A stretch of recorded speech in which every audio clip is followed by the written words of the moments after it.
On a cold February night in 2004, 21-year-old Maura Murray crashed her car on a dark, rural highway in New Hampshire and then vanished without a trace. No one has seen or heard from her since. No footprints, no confirmed sightings, and no answers. For 2 decades, her case has haunted the internet, baffled investigators, and divided true crime communities. But now, after all these years, a name has surfaced, tied to new evidence found inside her car, and it could change everything.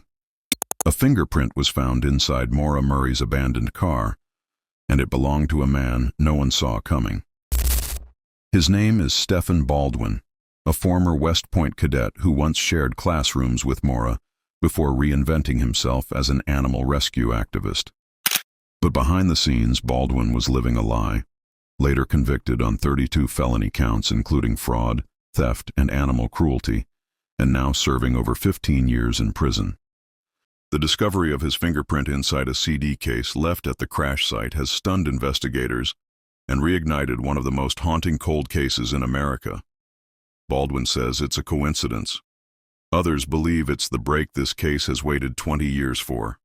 I think Maura went up to New Hampshire just to clear her head, to get away. It was a comfortable, familiar sight. And like I said before, she probably thought that some of the things that were going on in her young 21-year-old life were overwhelming, and she wanted to get away.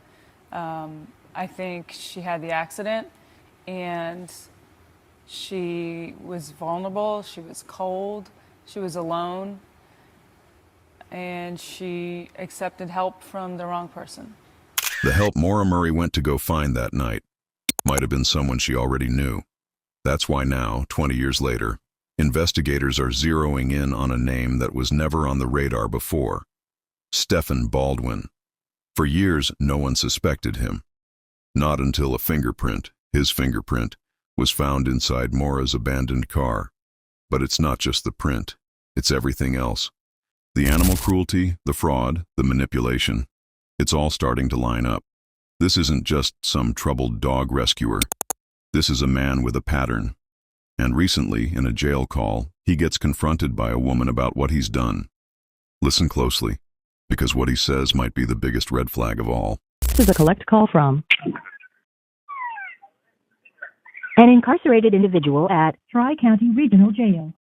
But I want to let you know that some guy called me from Ohio, a journalist today, and he was asking about your girlfriend that went missing from West Point, and he's trying to ask me if you beat me just like you beat all your other girlfriends. What? Some Ohio journalist that asked you what happened to that missing girl that you dated in West Point, that weird-ass, freak-ass girl that went missing. They found your fingerprint in her car, and he was asking if I thought you murdered her and if you hit me like you hit the other girls. I never touched that girl. I hated her for like a month. Yep, so I was like, what are you trying to do? Get him a murder charge? He's in jail the rest of his life, you fucking idiot. I said, next time you call me, I will come down there and I will fucking kill you. I was like, you guys can suck a dick and choke on it. Every single one of you motherfuckers.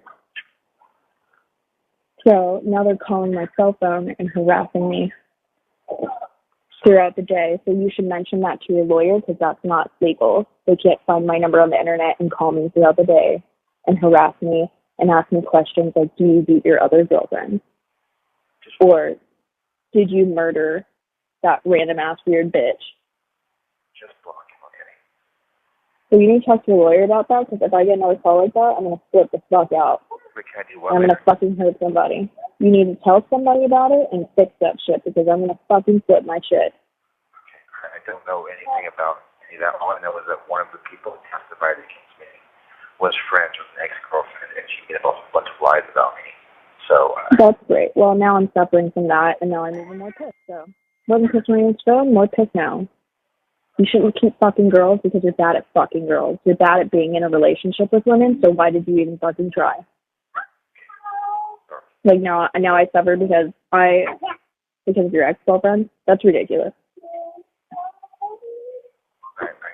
So I don't know who that was, but figure that shit out, because I'm not getting calls like that anymore, or I'm going to be fucking pissed. Did you need a name? No, I didn't get a name because I was focusing on the fact that he's trying to catch you for a fucking random-ass murder charge on some random-ass bitch that happened when you were fucking like 19 years old. She went to, when we were in the military. I don't care where she went. Fix that shit. I don't give a fuck.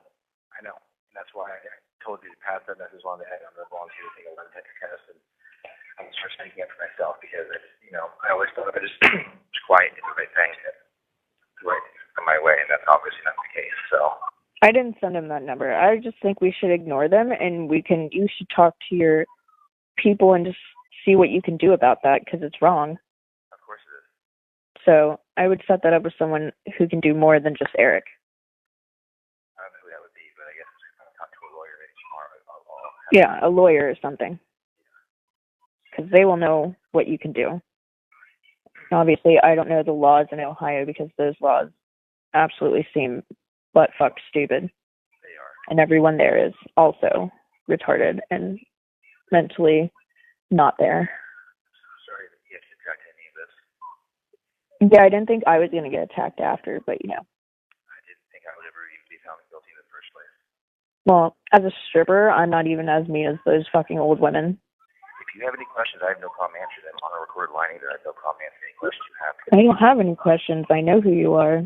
I'm hard to deal with, and if you don't do it to me, then why would you do it to someone who's mentally stable? Never have. No, I know that. I believe you.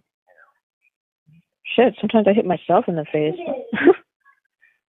Well, so I know you don't want to hear about ex-girlfriends. But, No, I don't. And if you bring it up, I don't want to hear about it. So don't. I don't care. I don't want to hear about it. All your ex-girlfriends are garbage and trash, and they're never going to amount to anything, and I make more than all of them as a fucking stripper. So that does not fucking matter to me. So, real quick, so this is kind of important. Did Kira talk to you about that investigator or journalist, whatever they called her? Yeah, I've been ignoring any random calls. I've been accepting any of them. What is that? I said I've been ignoring all the random calls. My mom told me about that too. Your mom? That Okay, the I'm going to call your mom too and let her know. I mean, she won't get from here. She just, I don't know if it's calling at bad times maybe. So, if they called you too? I'm not sure. I might have gotten a few calls, but I've ignored all the spam calls. Did Kira pass on that number from that journalist or whatever to you to give to Eric to tell him I want to talk to him myself personally? I mean, I can try to find it, yeah. I guess my mom really is. She got called right in. No, hold on. So, someone called Kira the other day. Okay. Basically asking if, like, she knew anything about, like, I had a few girlfriends that, like, passed away or went missing. Yeah. They're not trying to say, like, I had something to do with any of that. With, it's complete bullshit. I just want to make sure that you stay off social media, that you don't try and stand up for me. That, I'm going to stand up for myself. I've been too quiet. I've been too passive. I've just, with all of this whole case, I should have stood for myself years ago. And I've learned my lesson. I'm going to stand up for myself now, but I just don't want you to try to stand up for me, okay? You know the truth. You lived there with me most of the time. You know. No, I wasn't going to say anything. What's that? I wasn't going to say anything, no. Okay, good deal. Before that, you were like, Yeah. trying to stick up for me. I don't have to still let you do that. I don't want you to stick up for me. If time and place ever comes where you need to write some kind of written statement or something, you can definitely do that at a certain time and place. Just not social media. Social media is not the time or place. Yeah. Okay. You understand what that's all about, right? Yeah, I understand what it's all about.